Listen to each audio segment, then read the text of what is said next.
Hello বন্ধুরা, আশা করি সকলে ভালো আছেন। আচ্ছা, আপনারা ফুটন্ত মুসুর ডালের ভেতর ডিম দিয়ে দেখেছেন কখনো? অসাধারণ টেস্টি একটা রেসিপি কিন্তু তৈরি হয়ে যাবে। আপনারা শেষ পর্যন্ত ভিডিওটা দেখুন।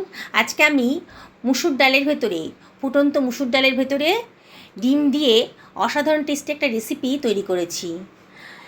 আশা করি আপনাদের রেসিপিটি খুবই ভালো লাগবে। খুবই সোজা রেসিপিটি। আমি এখানে 3খানা পেঁয়াজ নিয়ে নিয়েছি, মাঝারি সাইজের পেঁয়াজের খোসাগুলো আমি কেটে বাদ দিয়ে দিচ্ছি। বন্ধুরা, রেসিপিটা খুবই সোজা বানানোটা, আর এটা অল্প খরচের ভেতর দারুণ পুষ্টিকর একটা রেসিপি তৈরি হয়ে যাবে। এটা এতটাই সোজা যে বিগিনার্সরাও একবার দেখলে পরে কিন্তু এটা সহজেই বানিয়ে ফেলতে পারবেন। আমি পেঁয়াজগুলোকে খোসাটা ছাড়িয়ে নিয়েছি। এবারে আমি পেঁয়াজগুলোকে কুচি কুচি করে কেটে নিচ্ছি। 3টে পেঁয়াজই কুচি করে কাটা হয়ে গেছে। আমি একটা মাঝারি সাইজের টমেটো নিয়েছি। টমেটোর আগে থেকে ধুয়ে পরিষ্কার করে নিয়েছি। টমেটোটাকে আমি কুচি কুচি করে কেটে নিলাম। এবার এটাকে সরিয়ে রাখছি। আমি 1 বাটি মতন মুসুরির ডাল ঘন্টা 2 আগে ভিজিয়ে রেখেছিলাম। ভালো করে ধুয়ে পরিষ্কার করে জল চেঞ্জ করে করে ধুয়ে নিয়েছিলাম। তারপরে এটাকে জলে ভিজিয়ে রেখেছিলাম ঘন্টা 2। দেখুন কতটা নরম হয়ে গেছে, আর ডালটাও কিন্তু অনেকটা ফুলে গেছে।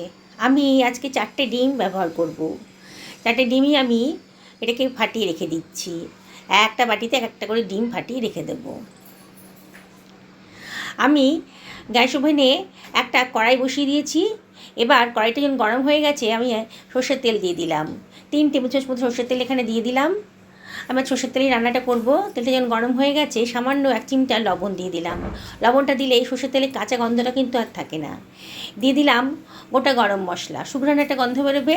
1/2 টেবিল চামচ মতো গোটা জিরেও দিয়ে দিলাম। সুন্দর একটা গন্ধ বেরোতে শুরু করে দিয়েছে। 2খানা শুকনো লঙ্কাও দিয়ে দিলাম। দারুণ সুন্দর গন্ধ বেরোচ্ছে। এবারে আমি দিয়ে দিলাম পেঁয়াজটা কেটে রেখেছিলাম সেটা দিয়ে দিলাম। দিয়ে একটু নাড়াচাড়া করে নিচ্ছি। অনবরত নাড়তে হবে। গ্যাসের ফ্লেমটা কিন্তু আমি হাইতেই রেখেছি, আর অনবরত নাড়ছি। পেঁয়াজের কালারটা একটু চেঞ্জ হয়ে গেছে, মানে পেঁয়াজের কাঁচা ভাবটা চলে গেছে। এবার টমেটো কুচিটাও দিয়ে দিলাম। টমেটোটা দিয়েও আমি সব কিছু ভালো করে মিশিয়ে নিচ্ছি, একটু নাড়াচাড়া করে দিচ্ছি। এবারে আমি এর ভেতরে দিয়ে দেবো 1 টেবিল মতো আদা রসুনের পেস্ট। সব কিছু আবারও ভালো করে মিশিয়ে নেব। নেড়ে নেড়ে মশলাটাকে ভালো করে ভেজে নিতে হবে। এবারে আমি এর ভেতরে দিয়ে দিচ্ছি 1 টেবিল চামচ মতো হলুদের গুঁড়ো, আর দিয়ে দিচ্ছি 1/2 টেবিল চামচ ধনের গুঁড়ো, 1/2 টেবিল চামচ জিরের গুঁড়ো, আর দিয়ে দিলাম 1 টেবিল চামচ মতো লঙ্কার গুঁড়ো, আর দিয়ে দেবো প্রয়োজন মতো লবণ। 1 টেবিল চামচ মতো লবণই দিলাম, পরে প্রয়োজন হলে আরও দিয়ে নেব। এবারে সামান্য একটু জল দিয়ে মশলাটাকে ভালো করে কষিয়ে নিচ্ছি। মশলাটা দেওয়ার সময় কিন্তু গ্যাসের ফ্লেমটা লোতে রেখেছিলাম, তারপরে আবার হাই করে দিয়েছি। দিয়ে আবারও এটাকে নাড়াচাড়া করে মিনিট খানেক ঢাকা দিয়ে রান্না করে নেব। তাহলে মশলাটা তাড়াতাড়ি নরম হয়ে যাবে। আবার ঢাকাটা খুলে আবার একটু নাড়াচাড়া করে দিচ্ছি। অনবরত কিন্তু নাড়াচাড়া করতে হবে, নাহলে কিন্তু মশলাটা পোড়া লেগে যাবে, তখন খেতে ভালো লাগবে না। দেখুন আস্তে আস্তে মশলা গাতেই কিন্তু তেল বেরিয়ে আসছে। এবার আমি কিছুটা মশলা, মানে ভাজা পেঁয়াজ আর কি, আমি অন্য একটা পাত্রের ভেতর তুলে রাখছি। কেন তুলে রাখছি সেটা আমি পরে বলছি। কিছুটা রেখে দিলাম আর কিছুটা তুলে রাখলাম। এবার আমি জল ঝরানো মুসুর ডালটা দিয়ে দিয়েছি। পুরো মুসুর ডালটা দিয়ে দিলাম। দিয়ে সব কিছু আবারও ভালো করে কষিয়ে নিচ্ছি। অনবরত কিন্তু নাড়তে হবে। বন্ধুরা, খুবই পুষ্টিকর, খুবই টেস্টি একটা রেসিপি আজকে তৈরি হতে চলেছে। আপনারা ভাবতেই পারবেন না যে এত সুন্দর একটা টেস্টি রেসিপি এত অল্প সময়ের ভেতর তৈরি হয়ে যেতে পারে, আর খরচটাও তো খুবই কম। ডালও হাই প্রোটিন আছে, আর ডিমেও প্রোটিন আছে।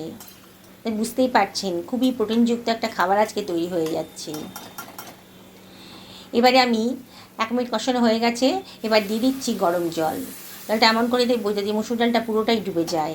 আর গরম জল দেওয়ার চেষ্টা করবেন, তাহলে রান্নার কালারটাও সুন্দর থাকবে, আর রান্নাটাও খুব তাড়াতাড়ি হয়ে যাবে।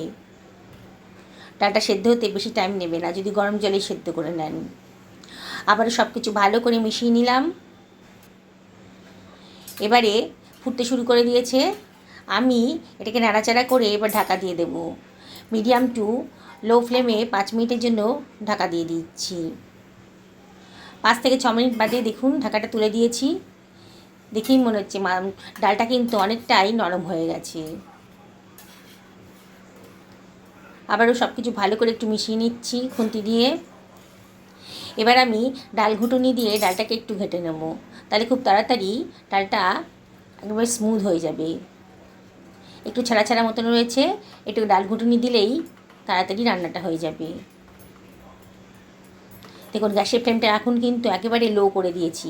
আপনারা ইচ্ছা করলে অফও করে দিতে পারেন, যেমন ডাল ঘুটুনিটা দেবেন, নাহলে অ্যাক্সিডেন্ট হয়ে যেতে পারে।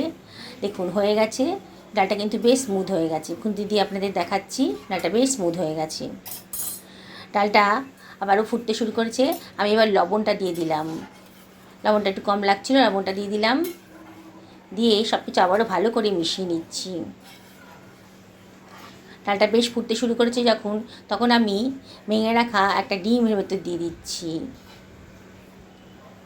গ্যাসের ফ্লেমটা কিন্তু এই সময় হাই করেই রেখেছি। একটা ডিম দেওয়ার পর একটুখানি ওয়েট করে আর একটা ডিম দেবেন। খুবই অসাধারণ টেস্টি একটা রেসিপি, খেতে সত্যি বলছি অসাধারণ লাগে। আমি এই করে 4টে ডিমই গরম ডালের ভেতর দিয়ে দিচ্ছি। বন্ধুরা, রেসিপিটা যদি ভালো লাগে তাহলে লাইক শেয়ার কমেন্ট করতে কিন্তু ভুলবেন না। নতুন বন্ধুদেরকে রিকোয়েস্ট করব আমার চ্যানেলটা সাবস্ক্রাইব করার জন্যে। আমি ঢাকা দিয়ে আরও মিনিট 5 রান্না করে নেব, একেবারে মিডিয়াম টু হাই ফ্লেমে। দেখুন 5 মিনিট বাদে ঢাকাটা তুলে দিয়েছি।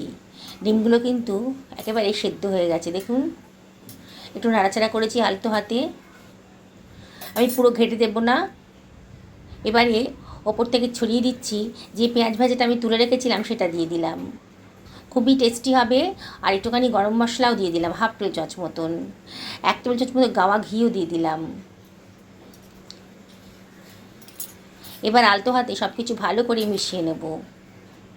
বুঝতেই তো পারছেন বন্ধুরা, খুবই টেস্টি, খুবই হেলদি একটা রেসিপি আজকে তৈরি হয়ে গেল। গরম ভাতের সাথে না এটা হলে পরে আর কিছুই চাই না। 1 থালা ভাত কিন্তু এটা দিয়েই খাওয়া হয়ে যাবে। ঢাকা দিয়ে মিনিট 2 রেস্টে রেখে দিলাম। গ্যাসের ফ্লেমটা অফ করে দিয়েছিলাম। 2 মিনিট বাদে দেখুন রান্নাটা কিন্তু পুরোপুরি কমপ্লিট হয়ে গেছে। ডাল তো প্রত্যেকেরই খুবই প্রিয় জিনিস, ডিমও খুব প্রিয়। ডাল আর ডিম যদি একসাথে রান্না করা যায় তাহলে কেমন হয়? আজকে আমি সেটাই করে দেখালাম। সার্ভিং প্লেটে এটা আমি সার্ভ করে দিচ্ছি। পুরনো বন্ধুদেরকে অনেক ধন্যবাদ, তাদের সাপোর্টের জন্য আজকে এত দূর আসতে পেরেছি। তাও আপনাদেরকে রিকোয়েস্ট করব, যদি রেসিপিটা ভালো লাগে তাহলে লাইক শেয়ার কমেন্ট করবেন। আপনাদের একটা কমেন্ট লাইক আমার কাছে অনেক মূল্যবান। দেখুন কত সুন্দর দেখতে লাগছে, কি দেখেই বানাতে ইচ্ছে করছে তো। খুবই সাধারণ পদ্ধতিতে ঘরোয়া উপাদান দিয়ে কিন্তু অসাধারণ টেস্টি রেসিপিটা তৈরি হয়ে গেল। গরম ভাতের সাথে সত্যি বলছি অসাধারণ লাগে। আমি ভয়েস ওভার করছি, আমি এটা খেয়ে বলছি। বন্ধুরা, রিকোয়েস্ট করবো আপনাদেরকে অবশ্যই একদিন এরম করে বানিয়ে নিন। দেখলেন তো বানানোটা কতটাই সোজা। দেখুন এখনটা অনেকটাই গরম আছে, তাও দেখাচ্ছি আপনাদেরকে কত সুন্দর দেখতে হয়েছে। আর খেতে সত্যি বলছি অসাধারণ। সকলে ভালো থাকুন এই কামনা করে ভিডিওটা এখানে শেষ করলাম। নমস্কার।